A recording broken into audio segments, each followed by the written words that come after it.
تو لیڈرشپ کی حد تک بات ہوتی ہے.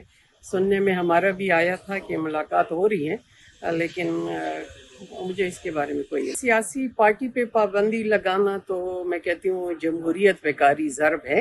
لیکن جہاں تک ان پہ الزامات ہے یا کچھ چیزیں ایسے ثبوت کے طور پہ آ گئے ہیں, ملزم کو مجرم تصور کیا جا رہا ہے, دیکھا جا رہا ہے, تو وہ تو پھر حکومت کے پاس شواہد ہیں اور وہی بہتر بتا سکتے ہیں. لیکن ہماری اگر ریاست کے خلاف کوئی بھی پرتشدد کارروائی کرے گا یا سرکاری املاک یا کسی بھی پرائیویٹ نجی املاک کو نقصان پہنچائے یا کسی کی جان بے گناہ کسی کی جان لی جائے, تو اس کی تو ظاہر یہ قابل مذمت ہے. اپنے ملک کے امن کو خراب نہیں کرنا چاہیے, ہم بھی اس کے خلاف ہیں, ایسا تو نہیں ہونا چاہیے پرتشدد کارروائیاں.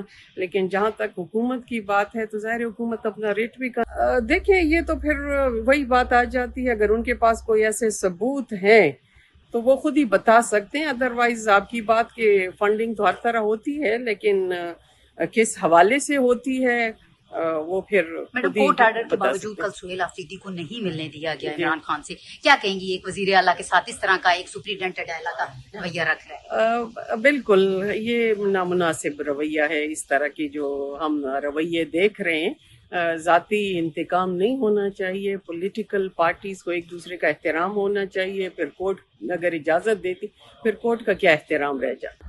نہیں, سیاسی جماعت پہ تو بین نہیں لگنا چاہیے, مذہبی یا سیاسی جماعت, مگر جو کچھ ایک مذہبی جماعت کی طرف سے کیا گیا, اس سے پہلے پچھلی گورنمنٹ میں بھی خان صاحب کی گورنمنٹ میں بھی یہ ہوا تھا کہ بین لگایا گیا تھا, اور انہی وجوہات کی بنا پر اب اس گورنمنٹ اب دیکھیں وہ لیگل کیا پوزیشن اختیار کرتے ہیں, کورٹ کیا فیصلہ. اس میں بڑی جائز پابندی ہے, اور آپ کو پتہ ہے کہ ٹی ایل پی نے ریپیٹڈلی اپنے ہی جو ان کے ایگریمنٹس تھے حکومت کے ساتھ 2012 میں ایگریمنٹ کو بھی شیک کیا.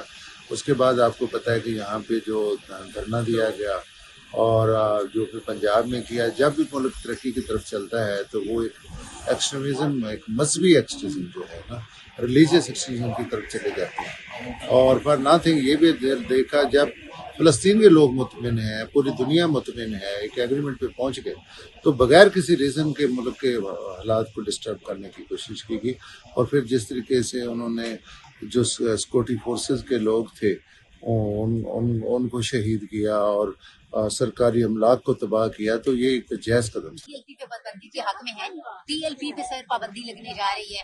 آج وہ اسمبلی بھیج دی ہے وزارت داخلہ نے, اور کہہ رہے ہیں کابینہ اگر اپروو کر دے گی تو ہو جائے گی. کیا کہیں گے اس حوالے سے؟ دیکھو, میں تو کسی پہ بھی پابندی لگانے کے حق میں نہیں ہوں, لیکن میں پرامن احتجاج کے حق میں ہوں. یہ لوگوں کا ایک بنیادی حق ہے, احتجاج پرامن ہونا چاہیے اور کسی پارٹی پہ پابندی نہیں ہونے چاہیے. لوگ دوبارہ نئی پابندی لیکن ایک پہ آپ پابندی لگا رہے ہیں اور پارٹی بن جائے گی اور پارٹی بن جائے گی.